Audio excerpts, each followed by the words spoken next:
I was thinking about the fish thing, and Oh, I me believe too. I believe you're right, Lois. I believe it was talking about the Kinneret. Oh. And so, but and when I was thinking more about Yoshiyahu, I remembered that because he is prophesizing during the time of Yoshio.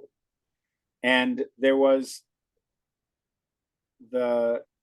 in the story of Yoshio in the Book of Kings, it tells of his tragic death. And his tragic death was because he had declared Israel a no weapon zone, that armies could not travel through Israel armed. But the Egyptians wanted to go at the Assyrians, and they ignored him, and he went to enforce his no arms thing, and he was killed by the Egyptians. And it was considered one of the great historical tragedies. Yirmiyahu writes a lament that we read on Tisha B'Av about it, because Yoshio had one of the great kingships, one of the great regimes. He's on the short list for greatest king of Israel. He died tragically young because of that. But I remembered that the area where the Egyptians were crossing was in the Galilee. There's a like a, I wouldn't call it a land bridge. It's more like it's flat land. If you want to cross from the west to the east in Israel, you have this problem that there's in the middle, going from south to north, there's this mountainous spine. So you'd have to go over mountains. But there's one area in the north that is flat, going from west to east or east to west. And that became a kind of favored land passage for peoples that were trying to do that. So the Romans, for instance, that's why Beit Shan was an important Roman town, because it was one of the eastern cities on this road, on this kind of road to go across. And I remember being surprised when I was, in the past, when I've learned the story of Yoshio, that he considered that his territory, because it's not in the land of Yehuda, it's in the territory of the 10 tribes. And they don't have the territory of the 10 tribes, which suggests that he somehow had military control of that area, even if Jews weren't living there. I don't know. Obviously, there are historians that talk about that, but although I've been curious about it, never really followed up with that. So this is the second piece of evidence. You have that, and now I agree with you. It has to be that when he's talking about the fish in the sea, he means the sea, the Kinneret. Yeah. That he means this, what we call the Sea of Galilee, because it doesn't make sense. He's talking about the Mediterranean. No. And he's not talking about the Jordan River. You wouldn't call that a sea. So he must be talking about the Sea of Galilee, and therefore it has to have been considered used by them. Which again, this notion that the Jews from the 10 tribes left and it's now under the control of others needs to be called to some degree. I know they left. I don't have a problem with the 10 tribes being taken away, but it does seem like, at least during the time of Yoshio, that he had control and access to an area that we would have said was in the heart of the area of the 10 tribes. So thank you for that. Lois? Just, I guess. Now, the Sea of Galilee, is this land bridge above the sea or above the sea? No, it's below. It's below. It's below. Beit Shan is below the Sea of Galilee. Okay, all right. So I think it is. Of course, I'm saying that all from my flawed combination of memory and information about it. Because my memory is no better. Right, but it goes like, let's see, there's a name for this. It would have been a Roman point. I think it would have been called a Roman road at one point. Oh.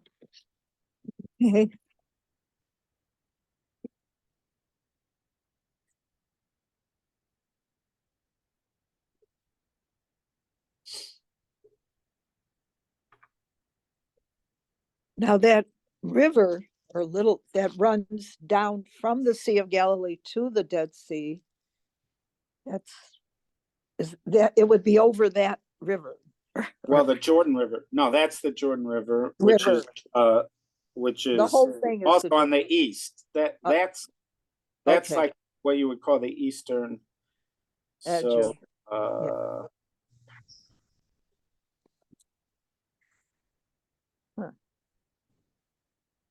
okay.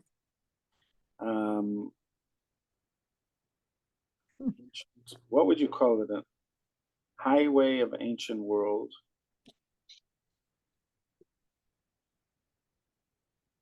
So it's between, there was a highway of an ancient world. Antiquities authorities said it as it was paved during the reign of Hadrian, excavation, blah, blah, blah, blah. Archaeologists have part of an 1,800-year-old Roman road in northern Israel built in the time of Hadrian. So this was used way before Rome, but Rome would have used it. That's something.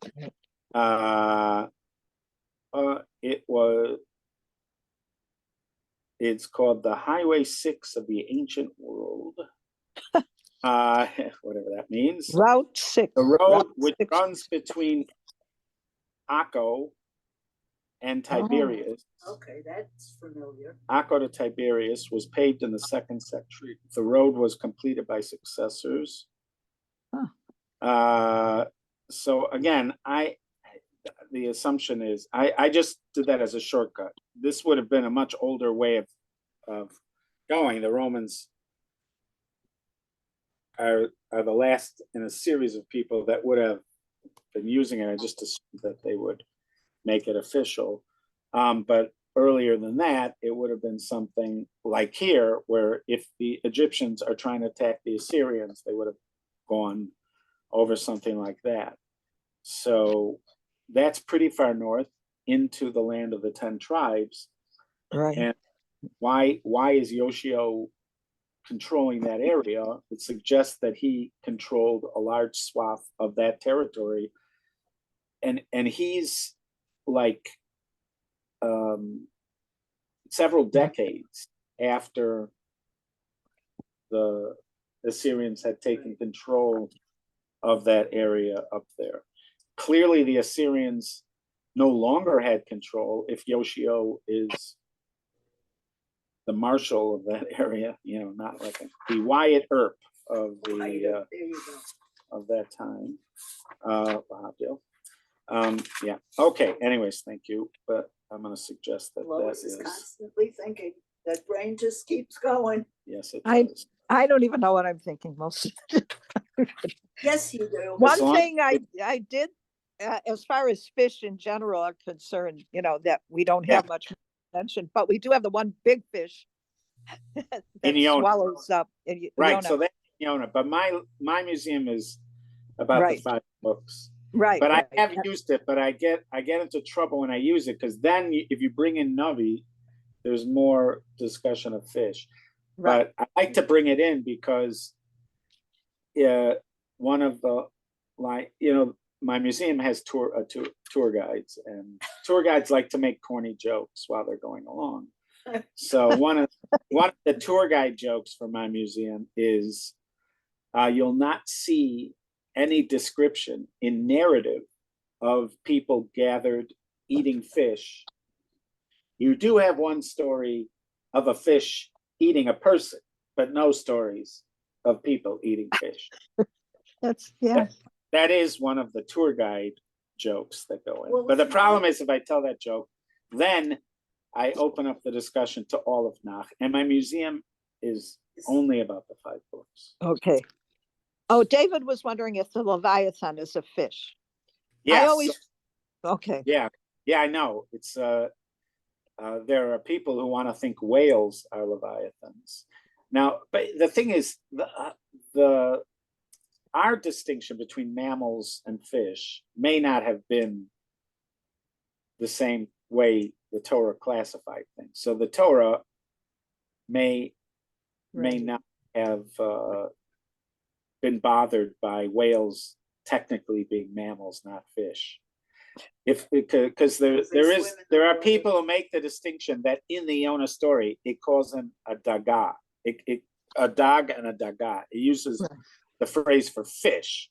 Yonah's swallowed by a fish. He's not swallowed by a whale. You'll hear people say that, but I don't think that the Torah has to be limited to the scientific classification distinctions that we have nowadays. It wouldn't bother me if the Torah cared to describe a whale as a fish, and whether the Leviathan is fish. Certainly there is a joke, another fish joke, and the joke is that according to, and this is culled from prophecy, but according to the Talmud, in the world to come, there are 2 meals that are served. One is a wild ox, shor habar, and another one is a leviathan. And the joke is, if you already have the wild ox, why do you need the leviathan? And the answer, that's for the people that don't trust God's hashgacha. Okay, right. So they order the fish plate. Fish plate, please. So I always thought of the Leviathan as the Loch Ness monster, but that's probably not what it is. I have no idea. It's certainly according to Rabbi Foreman, there are different areas of creation that have some form of middle management. Well, that's his main thing. Right, middle management. So man is one of the middle managers. Man's in charge of the surface of the earth, the fish of the seas, the birds, and the animals. That's man's thing there. But, and I don't know what to do about the crossover, because man is said that he will manage the fish. But then he goes on to say that the Leviathan is what man is on land, the Leviathan is at sea. Oh. Huh. So the Leviathan represents some kind of middle management at sea. And the stars, the sun, the moon, and the stars are the middle management of the heavens. So each group has each one of these. You have the heavens, you have the earth, and you have the seas. And each one has middle management. But whenever he gets to talking about the job of the Leviathan, which he often will like switch into whales when he talks about it, he'll wax a little bit poetic about their role as part of the system. But the crossover issue is that it does say that man uredu bidgas hayam. It says man will manage the fish of the sea. So I haven't had a chance to schmooze with Rabbi Foreman about that. One day it will come up. Yes. We'll clarify the issue of the Leviathan. Right. So if it's Earth, what about the fact that man is now going to space? Are we? Right. I wonder. Yeah. There are people that have That's opined. God's realm. There are people that have opined space. About man in space, because there's all sorts of halachic challenges that emerge if man were to be in a spacecraft or on another planet, because so much of the Torah seems to be from the view of Earth. Even the description of creation, especially the fourth day, man is looking from the Earth, but the third day already sets up the Earth, and it talks about the population of the Earth. It seems to be Earth-centric. That's A. Second of all, it seems that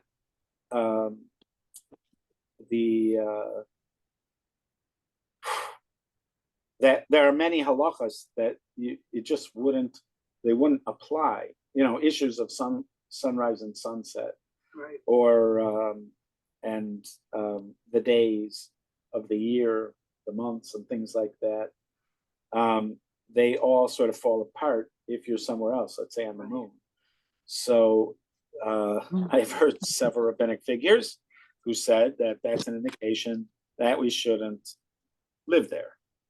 I don't know about visiting there, but we definitely shouldn't live there. I once asked Rabbi Scheinberg, there was somebody who was going on a blessed memory, there was somebody who was going on a cruise near Finland during the summer, and it was going to be light the whole time, and he wanted to know about saying Kriya Shema at night, because apparently the sun does go beneath the horizon, But it doesn't get dark. dark.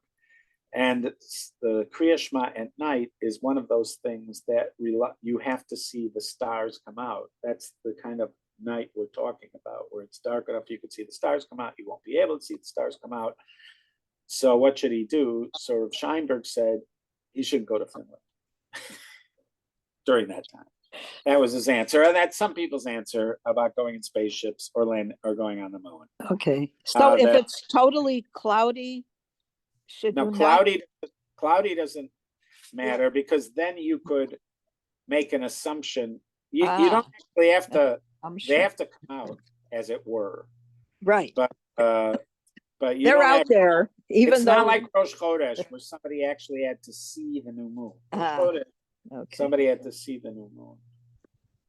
By the way, I had another one of these moments. 2 weeks ago, there was a rabbi who was a wonderful guy and very knowledgeable. His name is Rabbi Rapp. He's one of the senior rabbis on the Beit Din, that's called the Beit Din of America, which is one of the major Beit Dins around the world.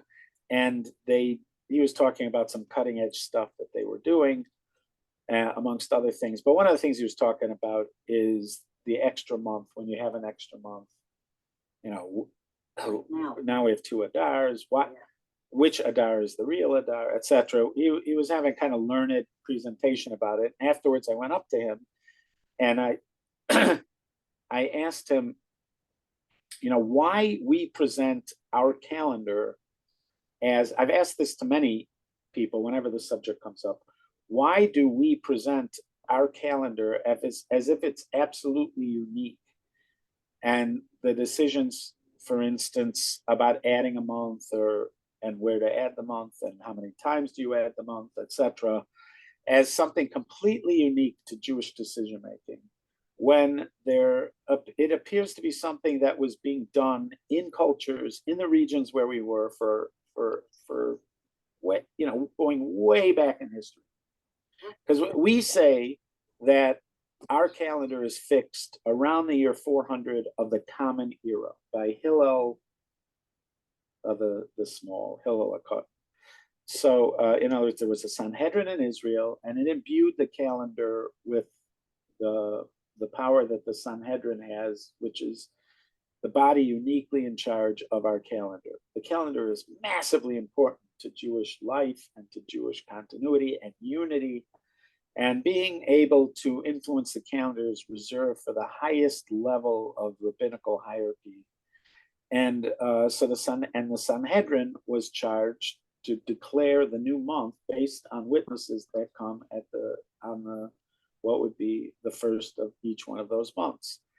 And then, in order to keep the calendar in alignment, because we are primarily a lunar calendar, but we have features of the solar calendar that need to be in their place, coordinated, specifically that Pesach turn out in the spring. That's absolutely necessary. It says it's the month of the spring. So Pesach has to turn out in the spring, and therefore we coordinate the lunar and solar calendar. That is how it is taught from the time you're in grade school throughout Jewish education, no matter what. And every lecture you'll hear about the calendar presents it like that.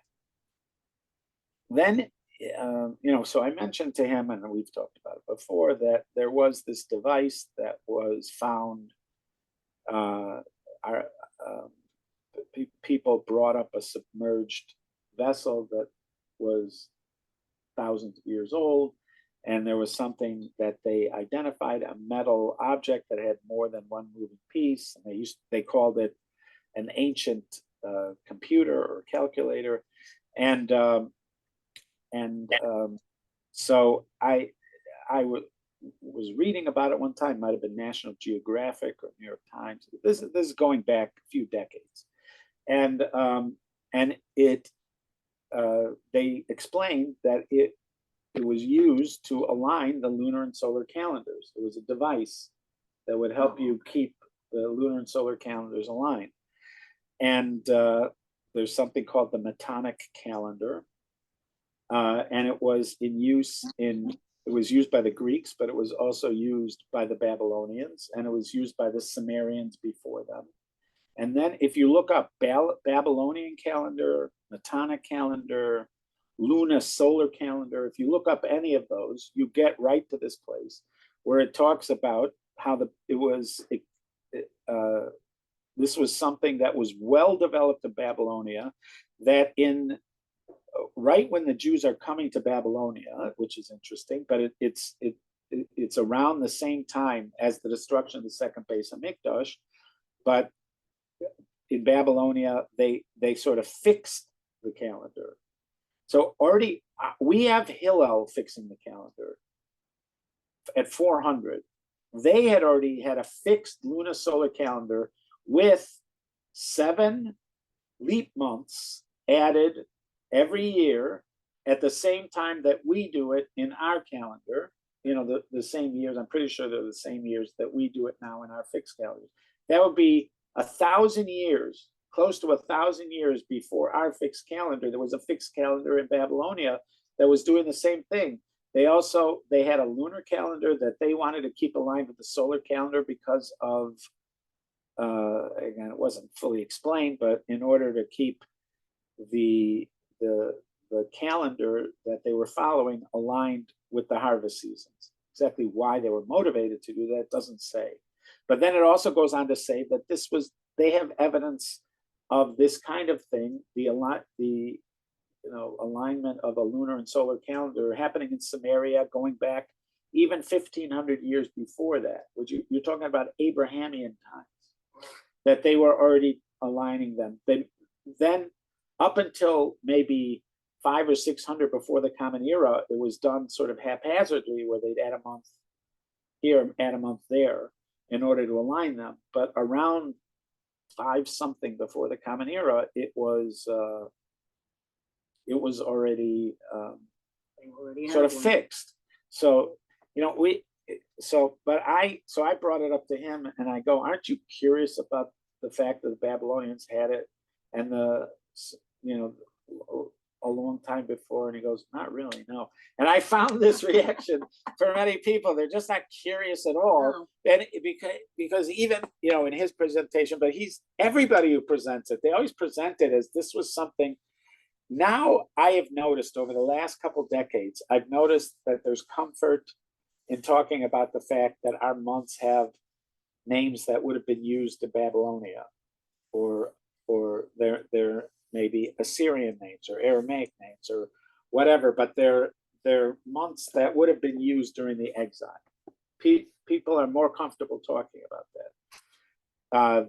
That our months are not originally Jewish names, without a great explanation as to why we kept it. Like a lot of people are not explaining why there was a choice to keep it. There are some theories, but there's not a lot written about it. It just sort of happened. But the fact that our calendar was the way we practice a calendar was the way the Babylonians were practicing it. I haven't even found people that are curious about it, let alone bothered by it. Again, you don't have to be bothered. You could even say the Jews were the ones that helped. We came. It's right around the time of the Jews coming to Babylonia. It's almost exactly around the time. And so you could say that this is one of the benefits they said they were bringing intelligentsia from Israel. They used the intelligentsia from Israel. So you could say that we helped them with the calendar.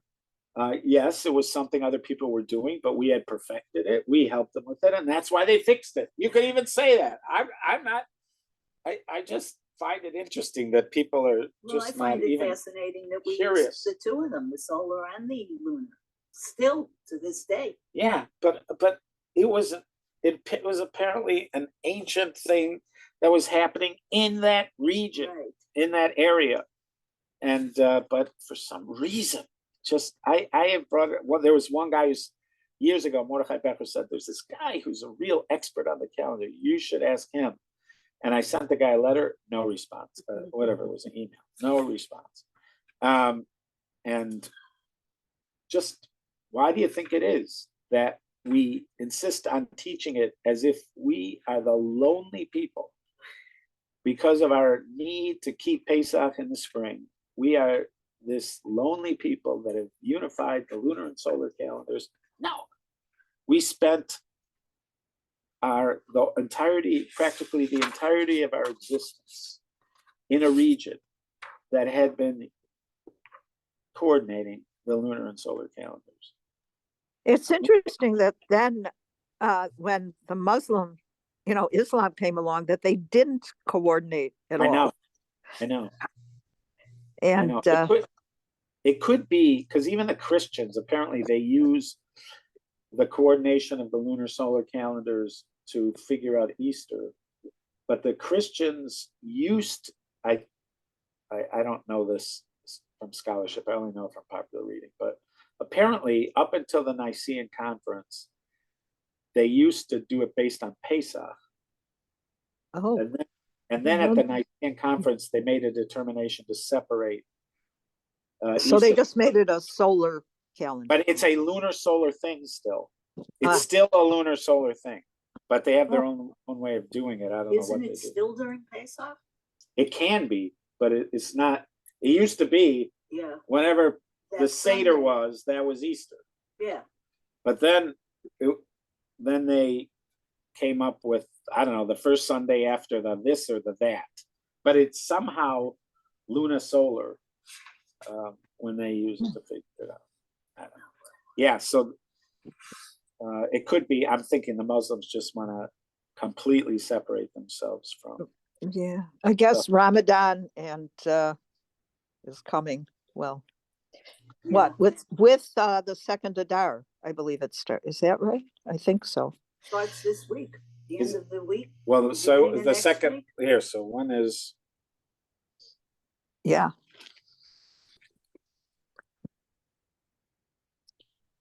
Well, it would be Rosh Chodesh, right?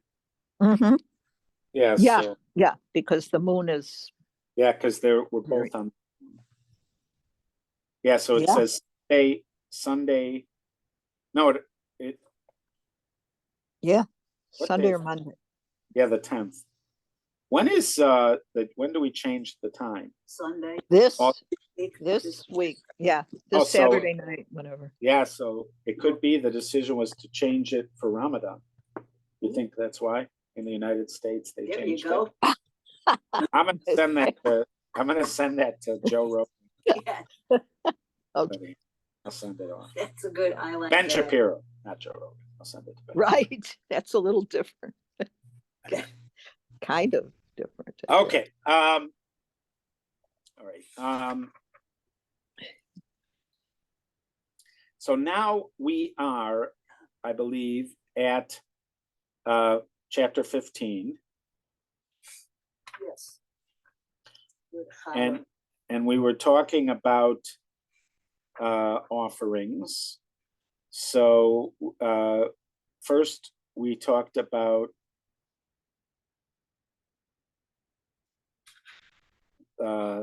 just briefly that you have the potential to offer cattle or sheep, which also includes goats. And then we were talking about what is called the mincha offering, which was the fine flour mixed with oil. And then wine libation. And that, there's different combinations. So when you bring cattle or sheep, there's a certain measure of flour and wine and etc. When you bring a ram, there is a different measure. So I think, did we read verse 8? We read all the way through. We did? Yeah. Okay. All right. So then we talked about peace offerings, because so there's what we call elevation offerings, the ola, which is whole burnt, peace offerings, where part of it's burnt on the altar, part of it's eaten by the Kohanim, part of it's eaten by the people who bring it, and they have their own kind of measurements for each one of the parts.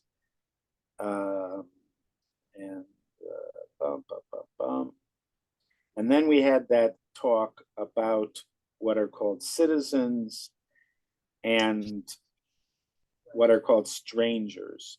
And that word stranger could have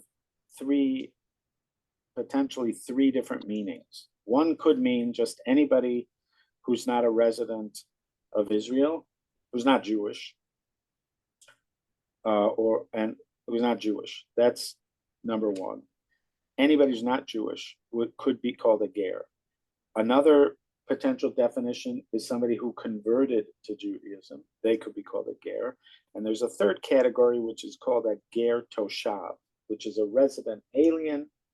They are somebody who lives in the land, has accepted the Noahide laws, but did not convert to Judaism. So whenever ger comes up, here, it seems to be suggesting anybody who's just not Jewish, somebody who's not Jewish. They're allowed to bring offerings, certain kinds of offerings. Although that last line, what are we saying? Let's see that here.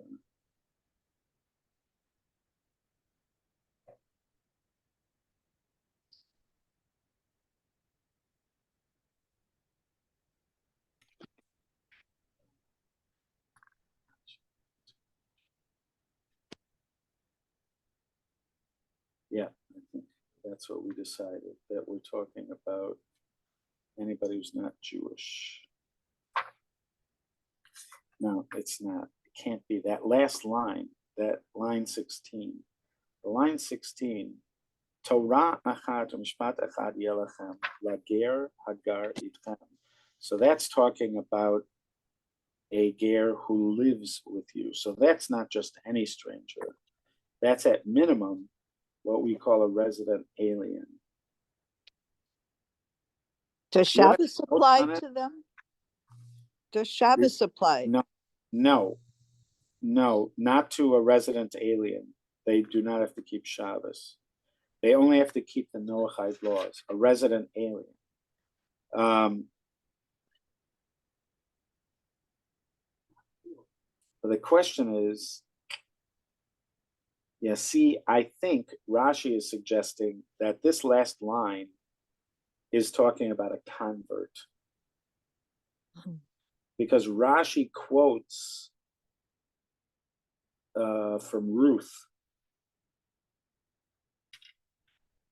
No, it's not from Ruth.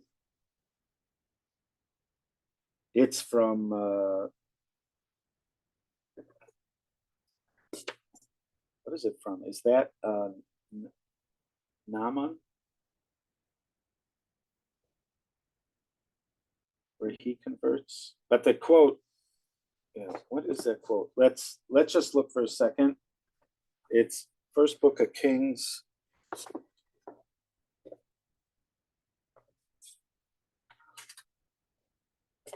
Sorry.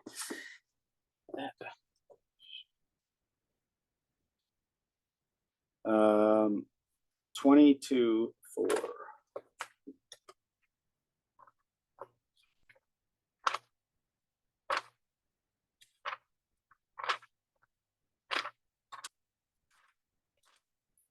First book of Kings 22. There is no 20.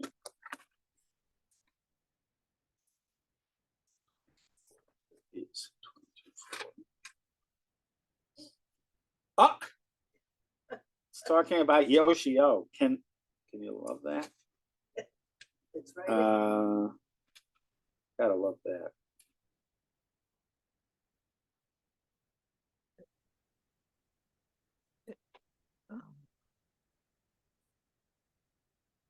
No, that's not the right pasuk. It says that one. It's Jehoshaphat answered the king of Israel, "I will be like you. My people will be." Yeah, 22:4. Yeah. Yeah, but I have 22. Oh, you know why? No. Malachim Bays. The first rule of scholarship, Rabbi Meltzer. Other kings. Always be in the right place. Always be in the right place. It's getting harder and harder. Yeah. But then it says, my horses shall be like your horses. What does that mean? Right. It's a language of brotherhood. Ramosha Shapiro said that he used to learn with Rav Dessler, and he said that very often Rav Dessler would just open the Sefer and it would be at the place where they're learning. And then he said, and that had to be because otherwise he could never find the place. So something about age, I guess. Yeah. I'm going to say it's about age. I don't care what you say. Okay. Oh, I'll agree with you. Okay. Vayomer el Yehoshaphat. So this is Yehoshaphat and Achav, I'm assuming. Good old Ahab, in quotations. Good old. He was a good old boy, in quotations. Not actually good. Vayomer Yehoshaphat, Atelech iti lemachama Ramot Gilad. Will you go to me in battle in Ramot Gilad? Vayomer Yehoshaphat amal Yisrael kamoni kamocha kami kamecha kesusai kesusecha. What an interesting pasuk for Rashi to quote. But that's what he quotes over here. Kachem kager. Like the convert is like you. And he chooses to quote from that because of that word, kachem. I don't know. Kamocha. But it seems like it's two Jews talking to each other over there. So if you were trying to derive, is this pasuk talking about an actual convert? Is it talking about a resident alien, or is it talking about just a foreigner? From what we're seeing in front of us here, it's hard to say. Clearly, it is said somewhere. All right, I'm just going to leave that there, and we'll clarify that at some point. Okay, so now... Chala. Yeah, chala. So do you want to read from verse 17?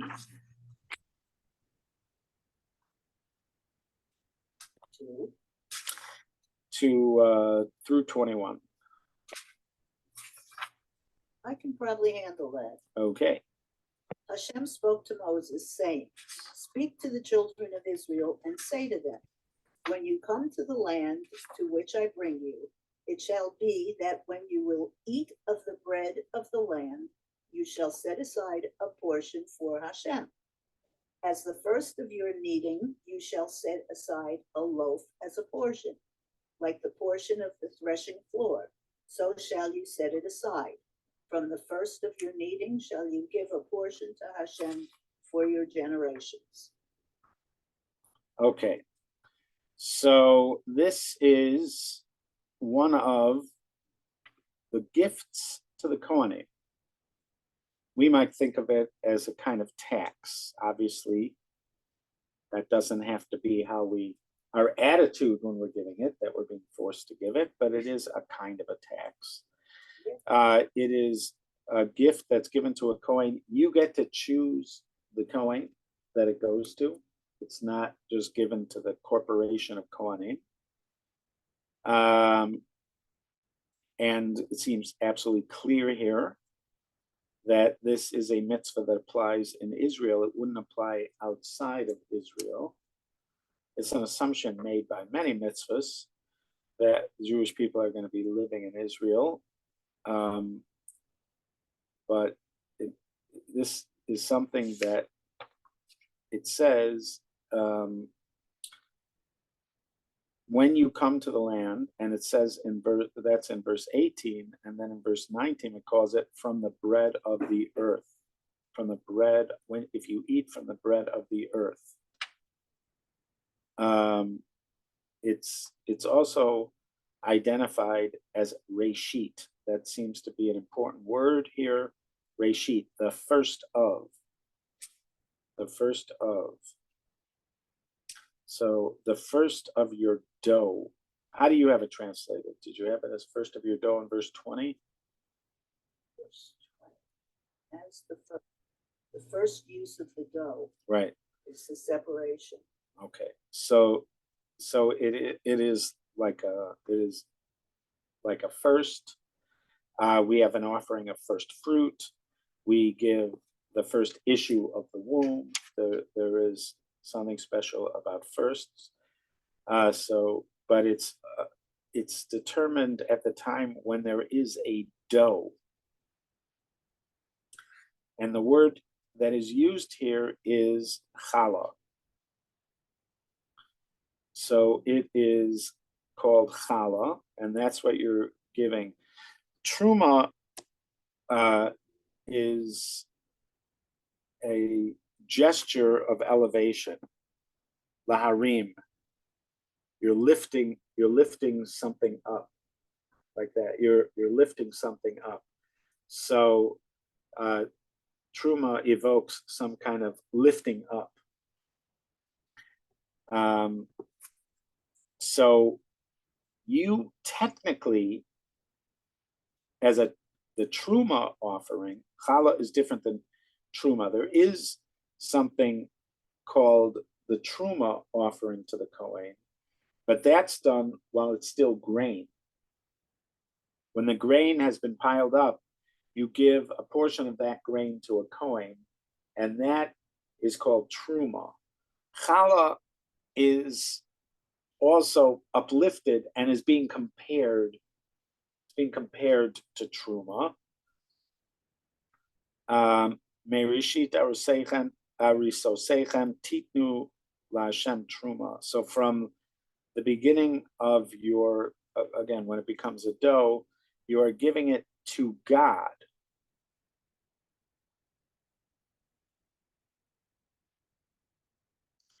Notice that it does not speak of the Kohen here as the recipient of challah, even though it is what you do. You give it to a Kohen. Nowadays, we do not, and that's because it has to be eaten in purity.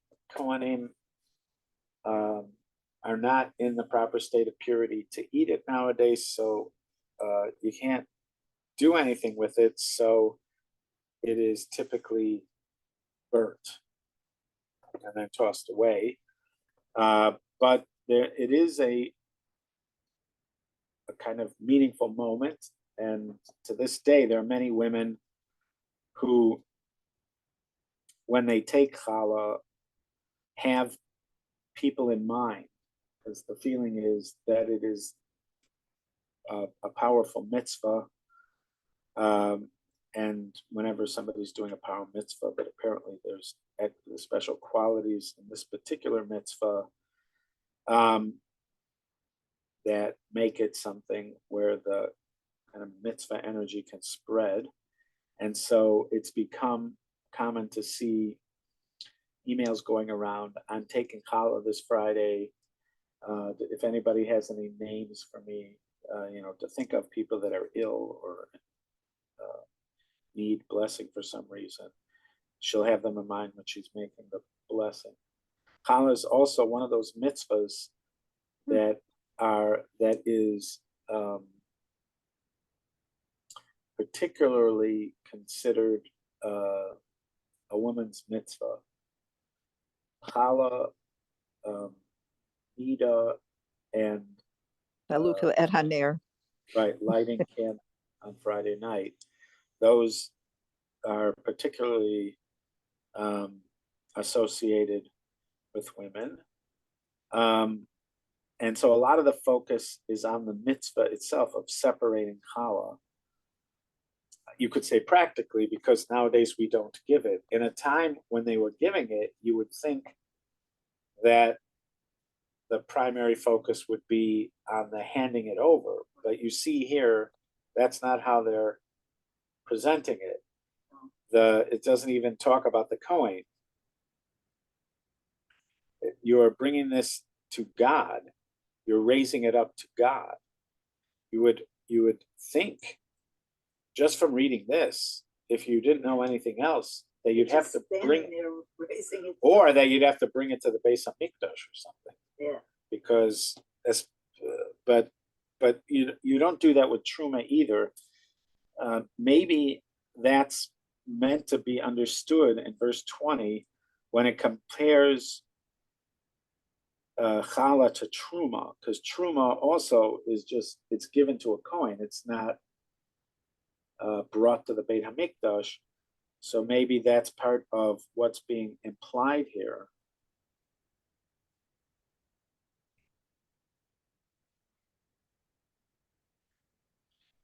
There's a lot of things that come out of that verse, but maybe on the simple level, you could say that's part of what's being applied here.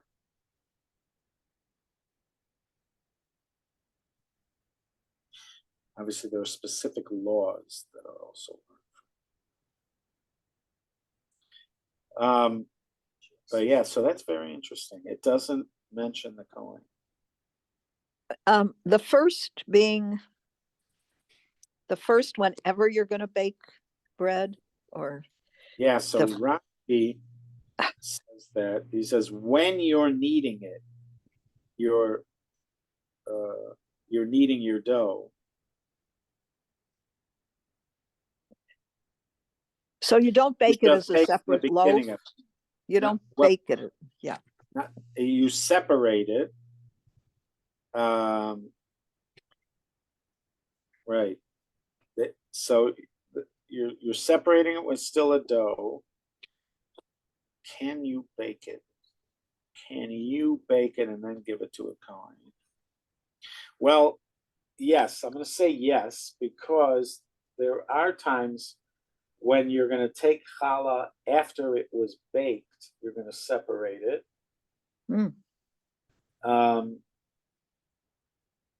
If you have a loaf, let's say somebody made a loaf of bread for you, and you're confident it's kosher, but they didn't take challah.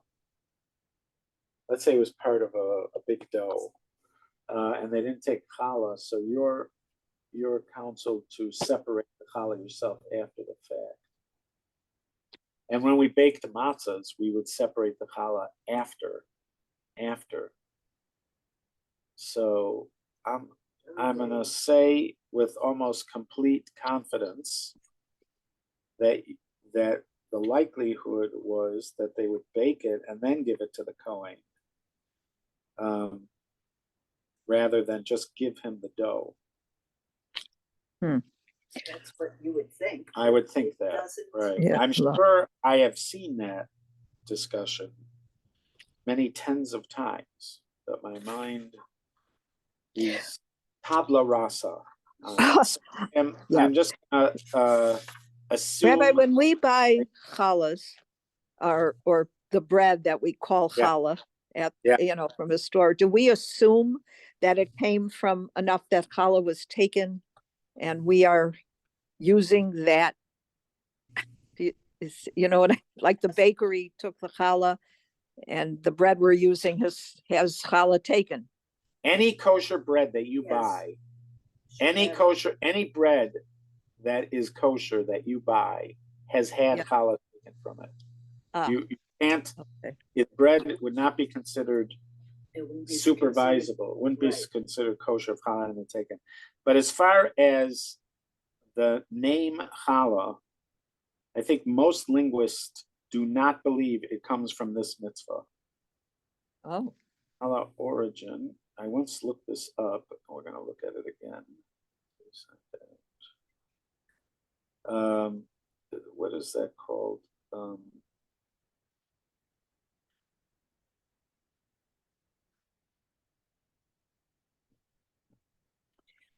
There's a Philologos. That was it. It's either Philologos or Balashon. Are two of those columns that look into etymology, like William said. Evil aims detective, brief history of Paula. Nope, so it wasn't Balashon. Philologos.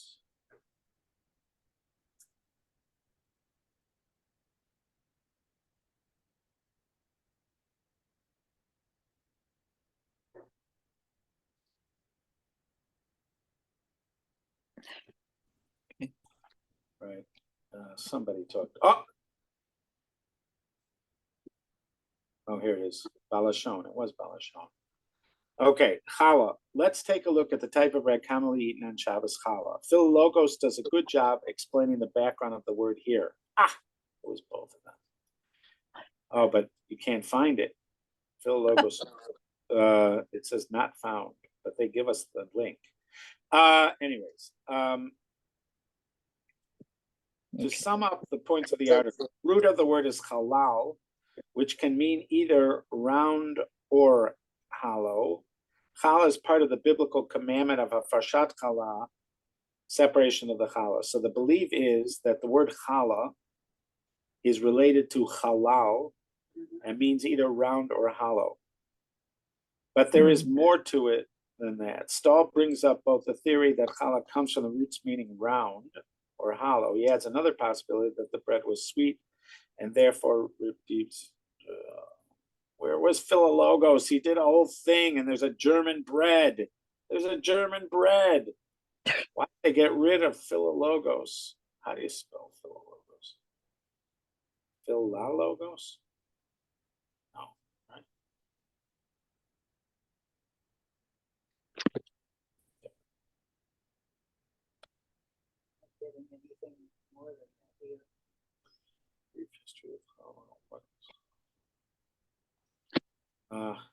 I had such hopes for this. All right. Anyways, at some point I'll find it. But he has the more likely thing that has nothing to do with the mitzvah of challah, and that it has to do with a German bread that had a very similar name or something like that. Okay. Anyways. Yeah, I was with a couple of friends. By the way, Mickey asked this question, Liz. When you were growing up, did your family call it challah or chali? Was it chali or challah? And yeah, I think so. Anyway, so I had to be a smart ass, of course, and say, it's that challah that you're eating isn't the challah. What challah is the dough that was taken beforehand. And I don't think I got much belief in that. But anyway, there was just sort of staring at you. Yeah. But there may be. I was convinced by that logo. Now it's not found. It's not found, I tell you. Okay. Anyways. Okay. Thank you. Well, do a better job next week. I look forward to